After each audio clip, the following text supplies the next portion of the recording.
Hello everyone, this is Korosh Erfani and today is Friday, March 27th, 2026. We are reporting 28th day of the war of Israel and the United States on Iran.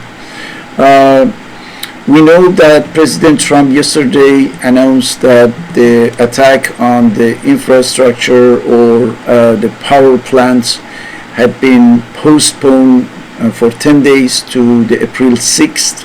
But what happened is that Israel started immediately to bomb several cases of the infrastructures of Iran, and including, the atomic facilities, the nuclear facilities, and of course Israel is trying to show that whatever is the content of negotiations or the foreign policy of Washington, what it wants to do is to destroy as much as possible anything in Iran, including schools, universities, industrial facilities, plants, and also historic sites, in a way that once the war is over, Iran could be something close to Gaza, West Bank, Lebanon, Syria, So that's the objective of Israel, properly speaking, because everything that it is doing right now is a demonstration of insanity and violation of everything that you can imagine with regard to international law or any other Geneva Conventions, for example, and they are doing so without any problem. For example, here you can see it's a matter of how many museums, and monuments have been damaged.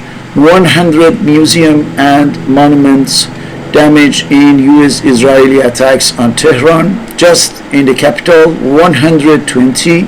So which means that the objective was never something related to the nuclear facilities or what. Here you can see a few hours ago they bombed one of the most important technical university is Tehran Tech and Engineering University of Amir Kabir, belonging to the University of Tehran. Here, as you can see, it's a matter of they don't have anything else, they don't have any target to strike. That's why now they are destroying university. And I am pretty sure till the end of the war, all the universities, not only this one in Tehran, all the universities in Tehran and in other cities will be attacked. That's the, don't forget that's the Gaza doctrine of Israeli army in order to destroy everything that can be a kind of foundation for the post-war Iran, right? So that's the idea. The idea is to kill as much as possible, as many as possible, and to destroy as much as possible. Here you see it's a matter of 92,000 civilian units that have been damaged or destroyed, including over 71,000 residential units across Iran's provinces. So among those, you can find 290 health, medical, and emergency service facilities and 600 schools. And tell me what's the link between schools, and nuclear threat or nuclear facilities. So as we can see, there is nothing as truthful in what Israel is saying or the United States is saying regarding this war. Everything has been set from the beginning in order to destroy Iran, to destroy the infrastructure, to push back the country for decades, if not hundreds of years, in order to have effectively a kind of upper hand for the coming decades compared to Iran. The issue is that now they are trapped in this damaging, anti-human, anti-civilization endeavor, right? They are trapped and they are paying a very high price, starting with Israel. As you can see, now the people have started to talk about Merkava massacre. Merkava are the brand of the Israeli tanks that are fabricated by Israel, and they are supposed to be very strong. Each of them, it looks like, cost at least $6 million. And till now, just during 2-3 weeks, with the fight in southern Lebanon with Hezbollah, Israel has already lost 100 Merkava tanks, just in 2-3 weeks. And imagine that if it keeps going, what would be? Now we have the images that are showing a huge number of the Israeli Israeli soldiers that have been, killed recently. These are the people who have been buried just a few days ago, and someone filmed, and posted it on the social media. It's a matter, according to the post, of dozen deaths in 48 hours in southern Lebanon. They are getting really hurt in southern Lebanon, and we have this kind of news in the main even Israeli media and news outlets talking about difficult security event in southern Lebanon. These are the attacks that are made by Hezbollah through the ambush and close combat, and Israelis are paying a huge price.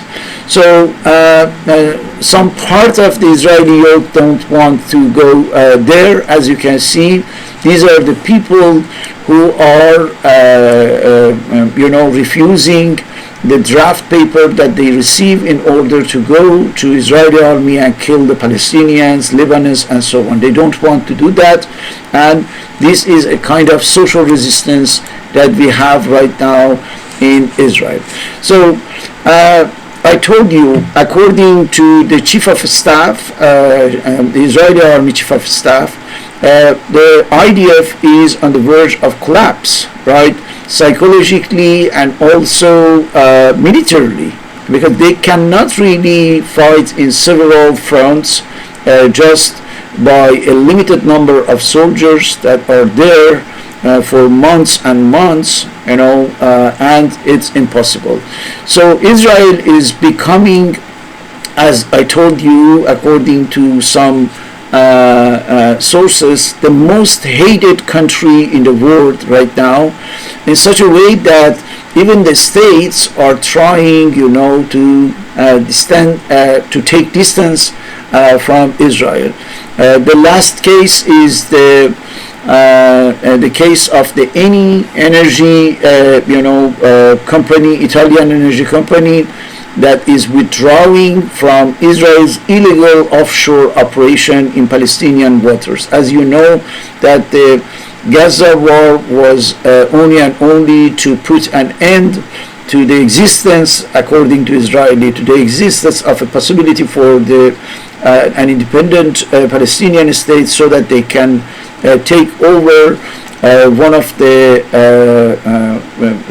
most valuable offshore source of oil and gas in the Palestinian waters in the brink of Gaza. So now the people are realizing that Israel is becoming, a kind of threat for the world, a kind of threat for the humanity, and that's why many countries are trying to alienate themselves, from Israel. At the same time, you can see here that it's a matter of the resistance of Lebanon that is supported by the people. This is one of this is Beirut, effectively, and the people are marching and expressing their support for Hezbollah in the fight that they are, the Hezbollah fighters are waging against Israel. So on the one hand, you can see that Israel is in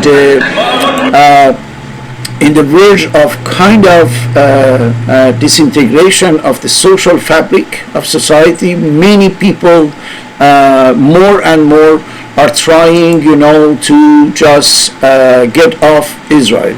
So we have, as you can see here, the case of Israelis that are trying to get over some Greek islands, because it looks like that the Greek state had a debt of $400 billion. We don't know for what, or it's a long-term project, but they are requesting the control of many islands, and they are asking the Christian Greek to evacuate, the islands, so that the Jews can come and take over them the control. So why? I think we have many other also issue here. You have the saying of Yanis Varoufakis, the former Greek finance minister, that is saying Greece has become a satellite of Israel, right? He's telling us that we have lost our independence. We are under the control not only of the United States but also of Israel.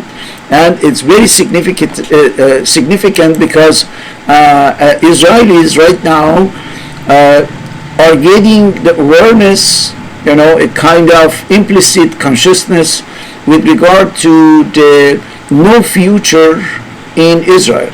We knew that this entity was completely fake. That was a fabrication of the Zionists in London, and now it's the end really of its fake history. And that's why Israelis are getting kind of consciousness regarding that, and are trying to find somewhere in the world where they can go. And here, for example, for the South Africa and the different countries around the South Africa, that you have the number of the people who are trying to come there and to settle down, right? So 1.4 million settled in Western Cape. That's in South Africa. 100,000 settled in Mauritius. 500,000 settled in Morocco. So they are trying to dispatching themselves everywhere so that they can have a kind of, we can say, reserve country, right? Like Cyprus, for example. More and more people are coming there in such a way that Cyprus raises alarm over growing number of Israelis that are coming to the island, right? And the second largest political party of this country is warning that waves of Israelis are buying property near critical infrastructure and settling in sensitive areas. Why? It looks like that they know, the inhabitants of Cyprus know that it's a blueprint for Israel too. Now that they are losing Israel 1, the fake Zionist entity, they are trying to find somewhere where they can be, settled and live there. They are even losing this battle in the United States. As you can see, that's the CPAC where they try to manipulate, the Republicans related to the famous IPAC in order to have the people. But as you can see, it's empty. They are losing. They are losing all the tools and leverage that they have, and that's why we should be attentive about them, because some extremist element of the Zionists are now trying, to create a kind of blackmailing, and even they are going to back to the famous historical terrorism they know. For example, here, as you can see, New York Mayor Zoran Mamdani is saying that assassination plot against Nuruddin Kiswani stopped. Why? Because a Jewish Defense League attempted to bomb her home in what the mayor described as political violence and a possible assassination attempt. Right? They want to kill anyone who is against them, and it looks like that now they want to act as a terrorist organization. For we know that in New York there are the extremists, the Zionist extremists that are acting in this way. So in short, I would like to say that the Zionism is in a very bad mood in Israel and beyond, right, in the United States and most probably across the world. Why? Because they started something that they cannot manage. Now they are attacked directly by Iranians and by Hezbollah, and from tomorrow most probably we are going to have the new front of the Houthi in Yemen, and they will be surrounded, right? They will be surrounded, and that's why the Israeli citizens are getting a kind of a wake-up call, and they are trying to go everywhere in order to use one of the passports that they have. They have each Israeli has usually 3, 4, 5, sometimes 10 passports. So they choose one of these countries in order to flee the occupied territory in order to find something and living there. So this is the situation for the Zionist entity. Now, for the United States, as the dominated force of the Zionism, the situation is not better, right? Here you can see that more and more casualties are among the Americans. 12 U.S. troops injured in Iranian strike on base in Saudi Arabia. That's the minimum. Some other sources are talking about much more. We will see. New York Times is telling something interesting. New York Times is reporting that Iran has largely succeeded in destroying 13 U.S. military bases in the Middle East.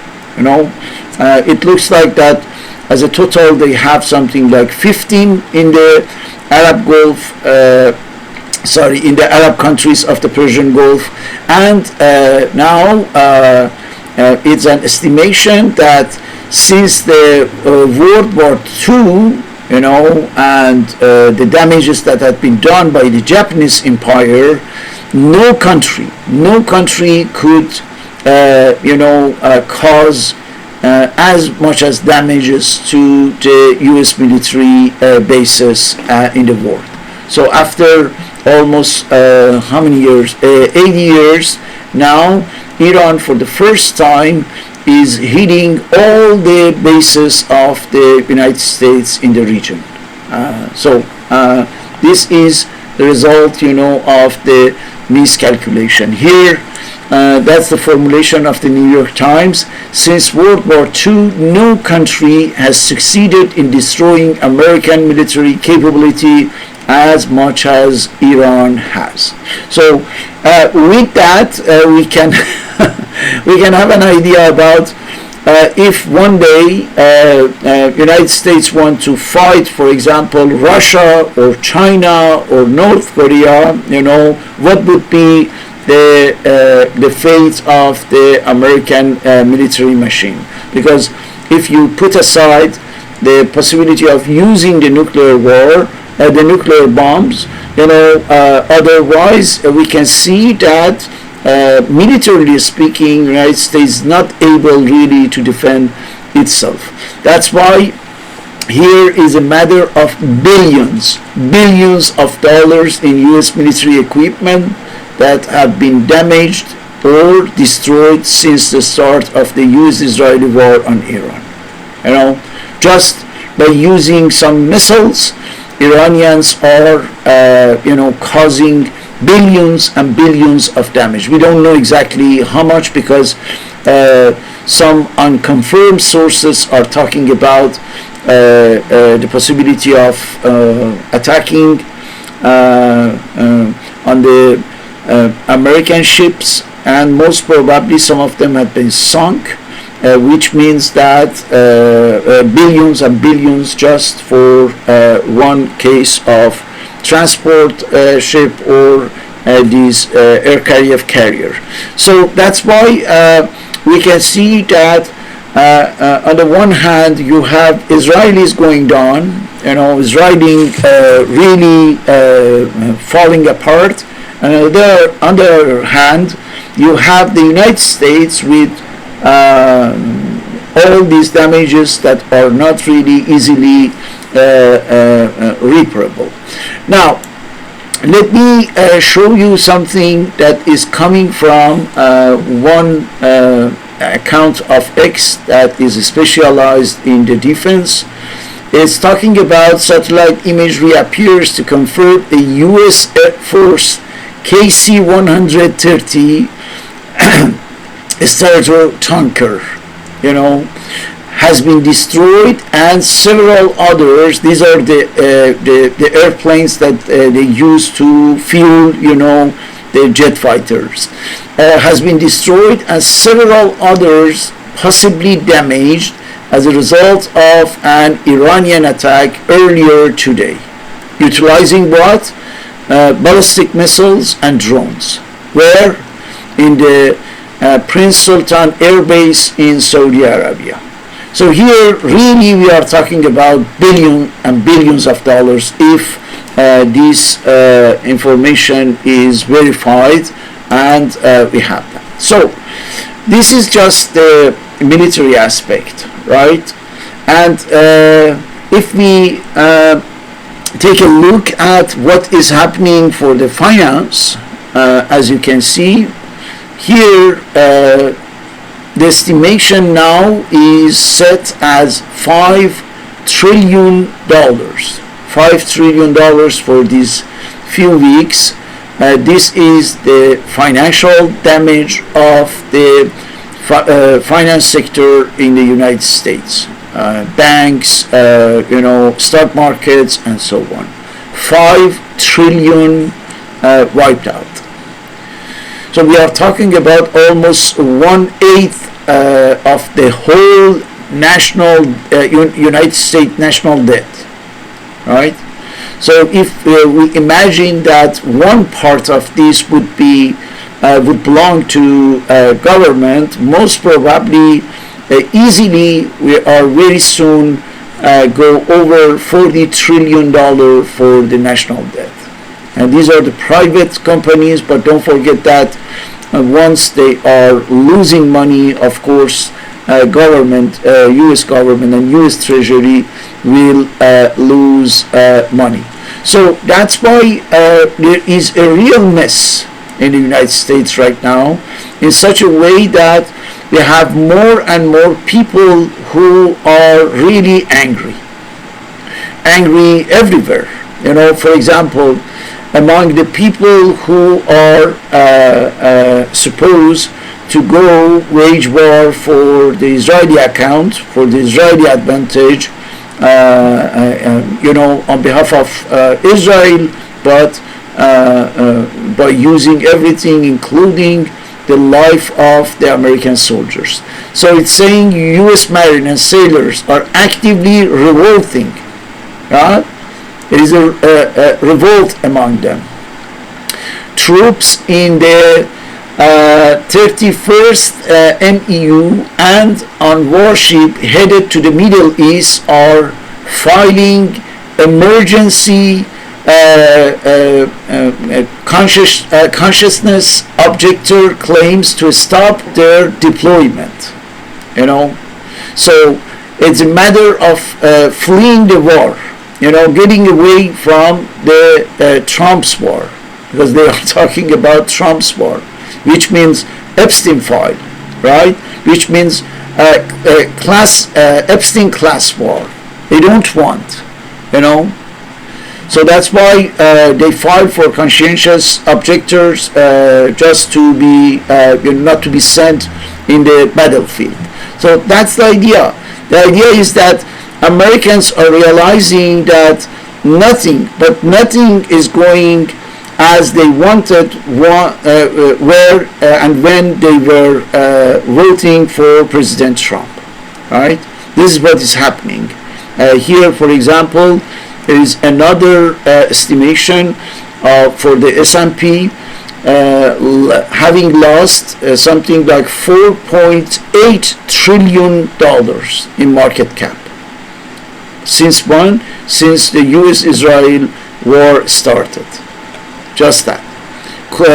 It's a matter, of 8 to 15% just today. Just today alone, it was so bloody in this Friday that it's a matter of 8 to 15% for today. So, which means that we have now a stock market that is worse than the starting of the COVID-19 pandemic in 2020. Can you imagine that? This is what is happening. And if there is no really any important modification or shift during the weekend, and we start with another bloody Monday. I don't know, this time President Trump wants to do what exactly, because last week on Monday he came with the famous circus of the White House, talking about the postponing the attacks on Iran infrastructure for 5 days and so on and so on. But next Monday, what he's going to do, I don't know, but we must be waiting for something, with an effect of a few hours, and after a few hours, we are going to have again a very catastrophic situation, as you can see, for all the major companies in the stock market for the American economy. Now, that's the reason the people started really to express their anger, their frustration, and also dissatisfaction with regard to President Trump. You see that for the people between 18 to 29, Trump approval is now just 23%, with a huge, really unprecedented disapproval of 76%. Can you believe that the net approval in February 2025 last year was -1? In December it was 23. In December 2025. In March 2026, -53, and now -76%. So the damage is done, right? And this is really serious.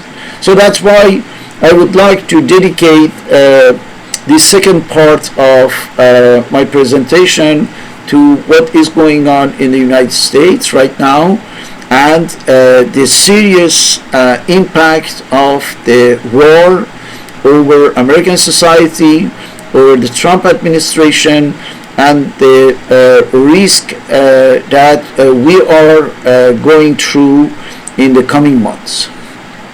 So we know that before starting this war 4 weeks ago, the status of President Trump as a president was really shaky already, right? Well, we saw that there was a blow, you can say, for the tariffs, right?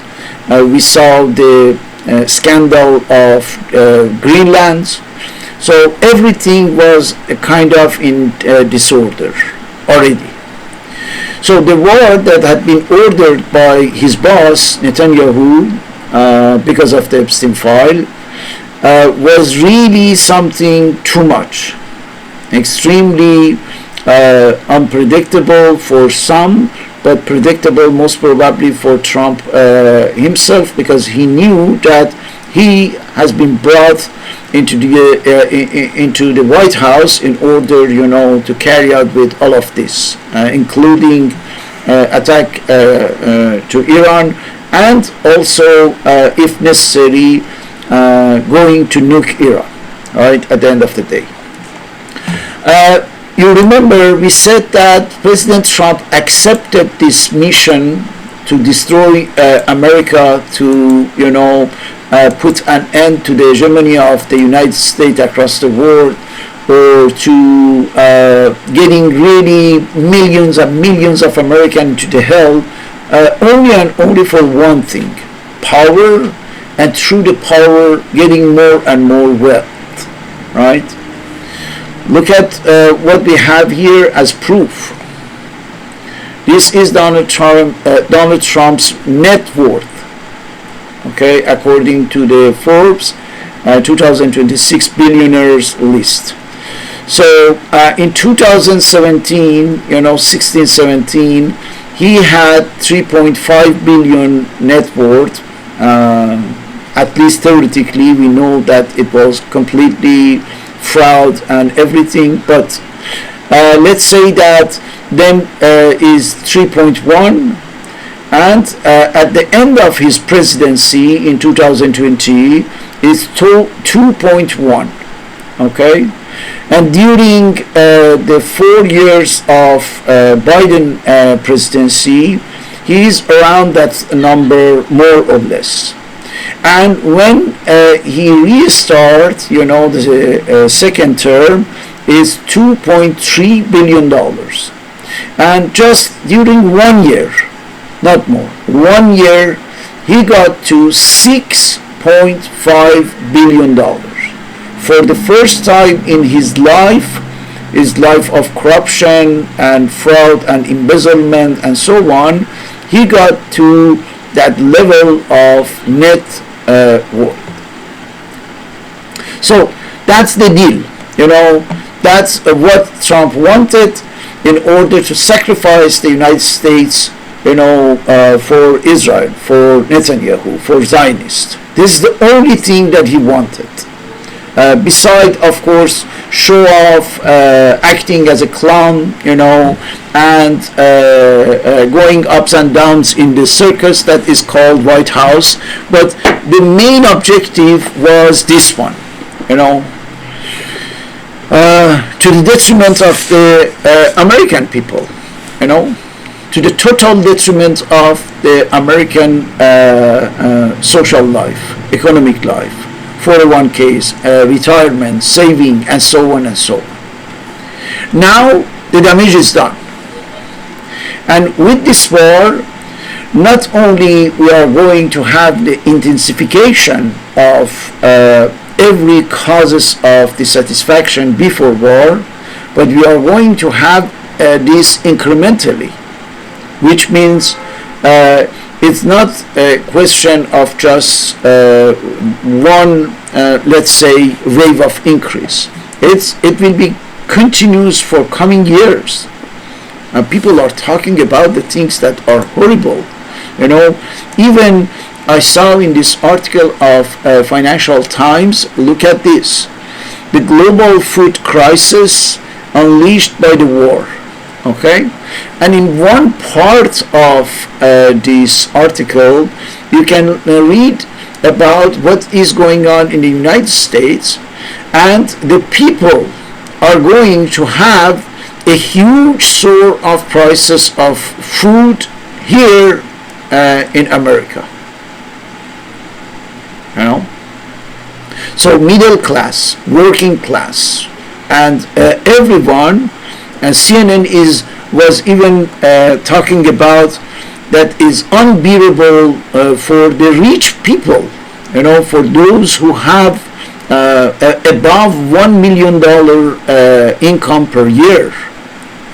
Even those people are now feeling, you know, the burden of inflation and every price going up. So what we are going to have is a real economic mess, and through that a kind of social uprising, I am telling you. And that's why Trump can be sure that he will lose the midterm elections. Now there is no doubt about that. Let me show you some of the polls that are talking about this here. In some cases, like North Carolina, this is for 2026 U.S. Senate. Okay, that's the estimation of chance of winning. For North Carolina, it's a matter of 80% chance for Democrat. That would be a flip. Okay, one of the state will flip to the Democrat with 81% chance. What about Maine? Democrat with 74% chance of flipping it. Alaska, same thing, 52%. Georgia, 82%. This is a new high for Democrats. Michigan, 82%. Again, a new high. And of course, Ohio, that would be 54% and a flip. For Texas, a complete red state, you know, the Republican has just 54% chance. This is a new law that they are getting. So New Hampshire, as you can see, 78%, which means that now, according to all these polls, we are going to have a Democrat landslide victory for 2026, which means the starting of the end of the Trump empire, literally. What Trump is going to have in the aftermath of this midterm election on November 2026 will be something diametrically different from what he has right now. So now I would like to unpack one of the ideas that I have already established in my presentations before. I said that most probably we won't have any midterm elections in the United States. And I developed my argument by saying that as we are going toward a very bad situation, and I was telling that, before this war, with this war, there is no doubt anymore about this hypothesis, right? That now President Trump is sure that he and his circle and the GOP will be completely, we can say, destroyed or anyway, they are going to fall low down. So now that they are sure, they started to organize something very bad, something that smells extremely bad. I am going to develop it a little, and you are going to see it as very fishy. We knew that in order to thwart the elections, impede the elections, somehow President Trump must have an excuse, right? an excuse that can make either the elections, completely impossible to have, or the results of the election will be completely compromised. One of this: no election, or election with no result, no outcome. So how to do so? It looks like that President Trump and his Zionist circle, don't forget that the real president of the United States is the Israeli Stephen Miller, with the circle of the Lutnick and other people, other Israelis inside the cabinet. And the clown, in front of camera is called Donald J. Trump. Now, those Zionists are organizing the things in such a way that it would be either a false flag, because we have more and more incidents right now everywhere in the United States, in the refineries, here and there, explosion, fire. It looks like that they want to trivialize, to make it like ordinary, so that they can prepare the public opinion for something big, but extremely big. It should be something much bigger than 9/11. Don't forget that, because now the people are completely aware that the Israelis can do that, that the Israelis have been doing that, and that's why this time it must be something huge, with a lot of casualties, a lot of damages, most probably. It looks like a conspiracy theory, right? But it's more conspiracy than theory. So they are doing that, they are preparing that. If they succeed, if the Zionists can get ahead with this false flag, new 9/11, of course President Trump will be authorized according to the Constitution to establish a state of emergency and postpone the midterm elections indefinitely. You don't know when, because war is just the preliminary step of bringing down the American empire by the Zionists. Don't forget that.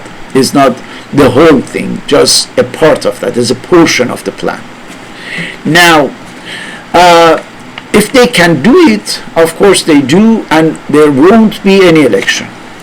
This probability for me is extremely strong.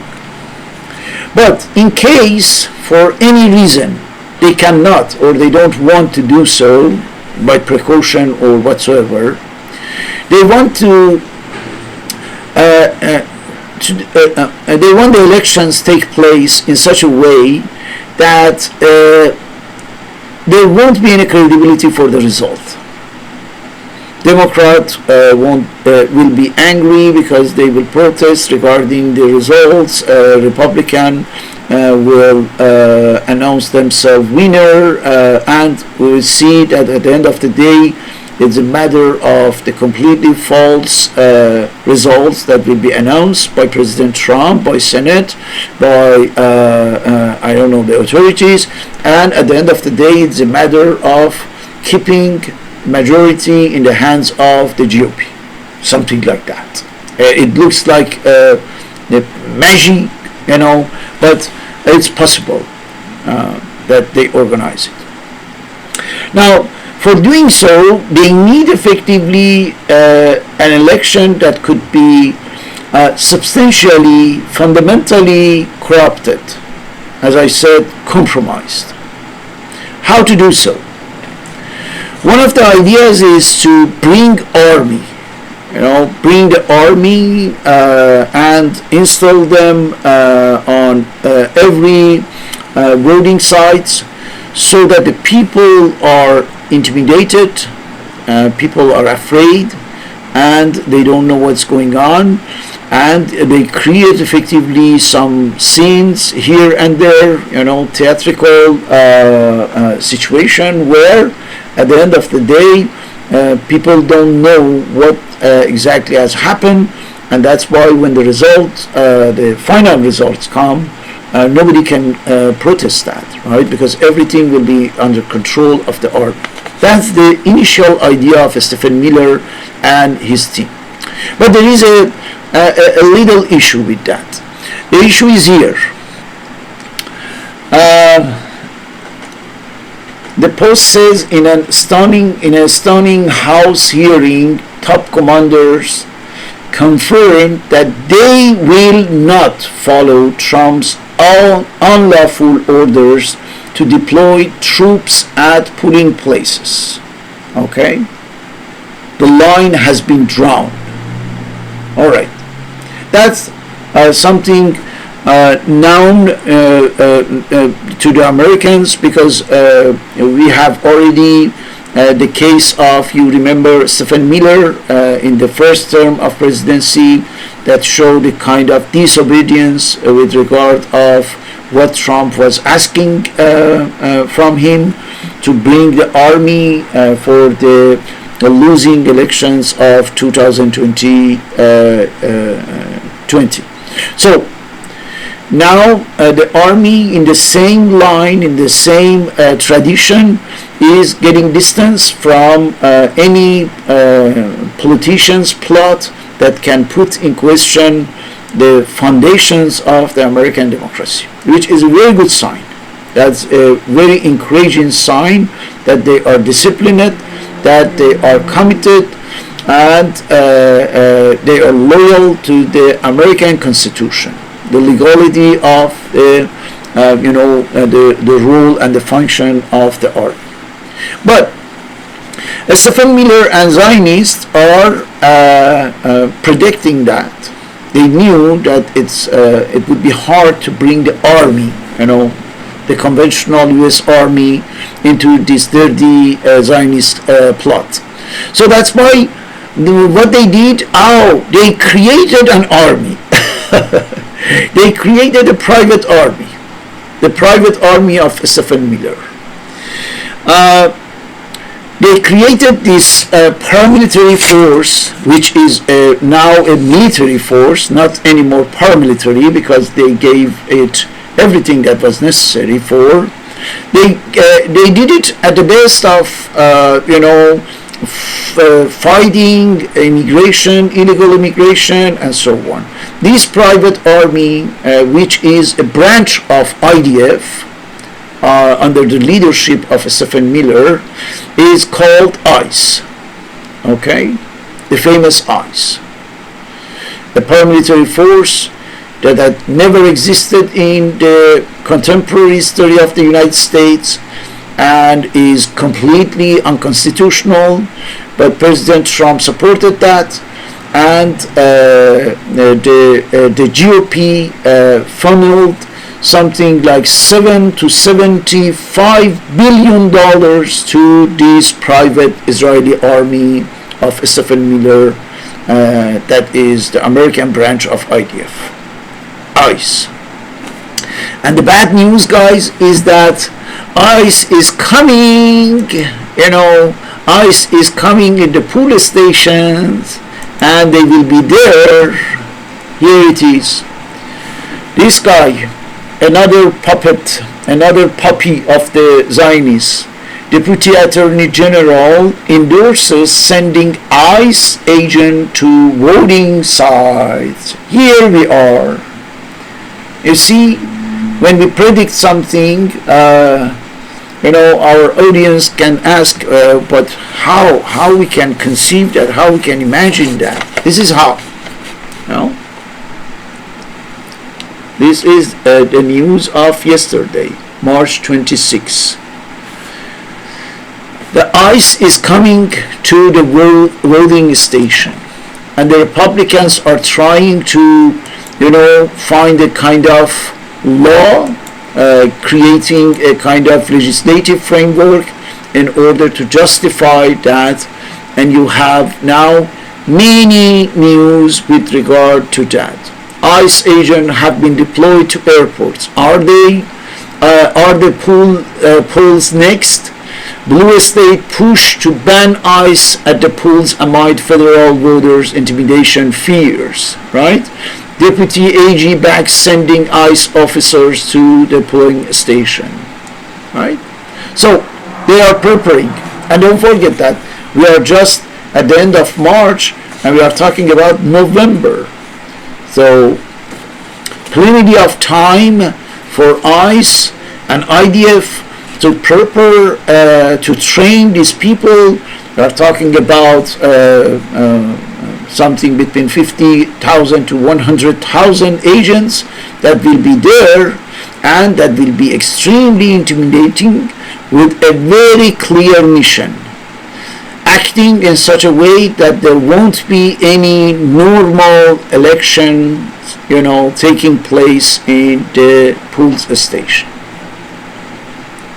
No normal elections. It should be with a lot of incidents, fight, arrest, arresting the people, creating any kind of issue in such a way that at the end of the day, the government can announce that the election cannot be credible in this way. We cannot really have that because Democrats want to bring, the illegal immigrant for voting, so that is impossible. It's not American, it's so un-American, and so on, and blow up completely the midterm elections. These are the predictions. Just hypothesis in order to be checked with the events that are coming from now to November 2026. So what's the remedy? The remedy is that the Americans have to show that they are extremely serious about what is the foundation of their democracy, right? Which is a fair election, a fair and free election for choosing Congress and later for choosing, electing the president.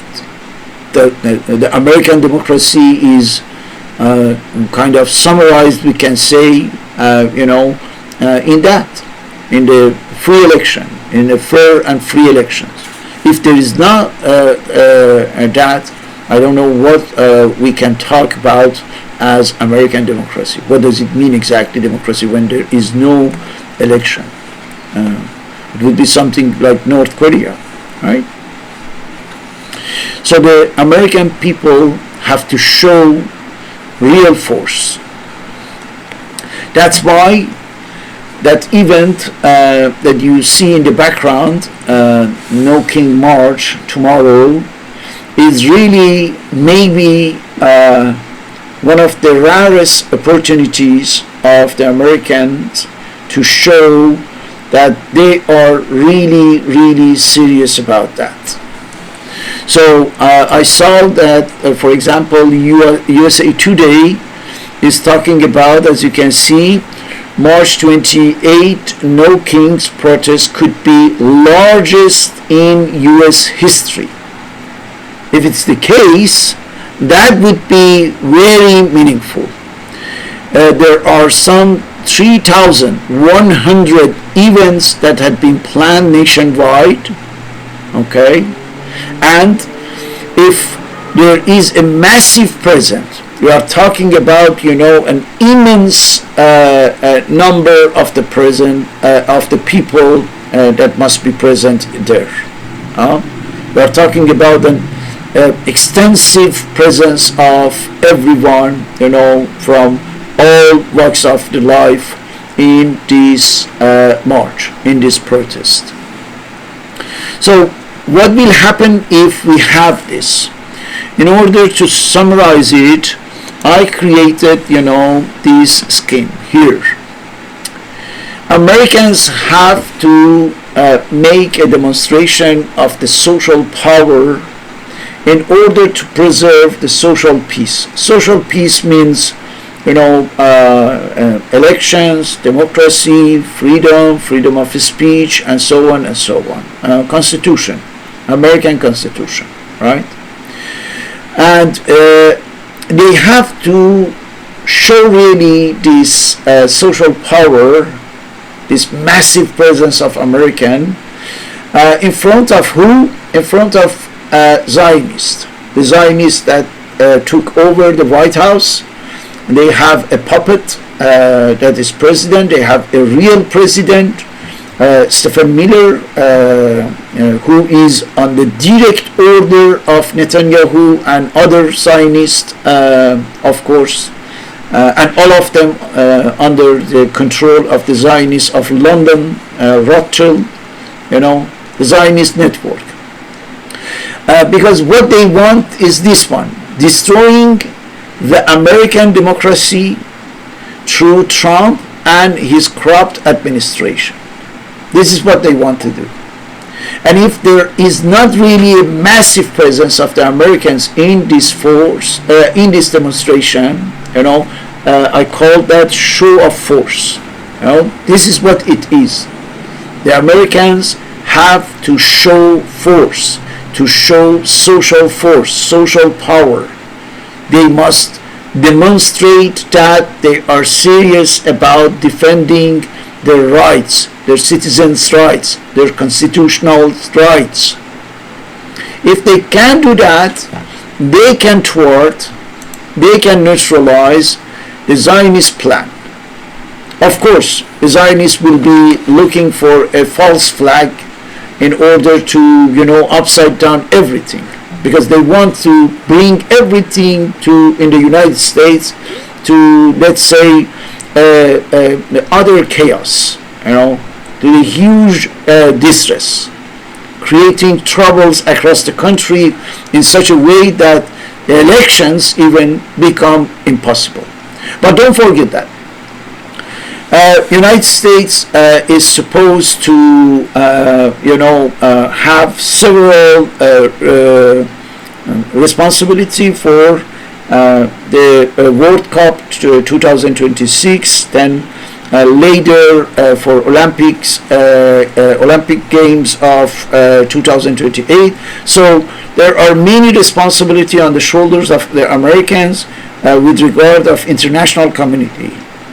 I don't know, is it important for the Zionists or not? Because for the Zionists, nothing is important, including, what was it? The life of 9 billion people on earth. No importance whatsoever. You can be sure about that. There is nothing that is seen as sacrosanct, important for the Zionists. Nothing. Peace, economy, energy market, food crisis, COVID, pandemic, the future of our earth, environment, nothing. They are the most nihilistic being in the whole universe. They don't believe in anything. The only thing that they want is just sex, food, power, gold, money, wealth, in order just to answer to the basic instincts that we have in common with the animals. That's all they have from the whole history and what they have taken from the whole universe. Just fulfilling the basic needs of human beings, like eating, having sex, reproducing, and the things like that. What we have in common with horses and other animals. So that's why at no moment we have to think about that they will respect something, the importance of World Cup, the status of the United States in the international community, nothing. If their interest, requires that, I am telling you, for their own interest, they are ready to do whatever we cannot imagine. We cannot even imagine.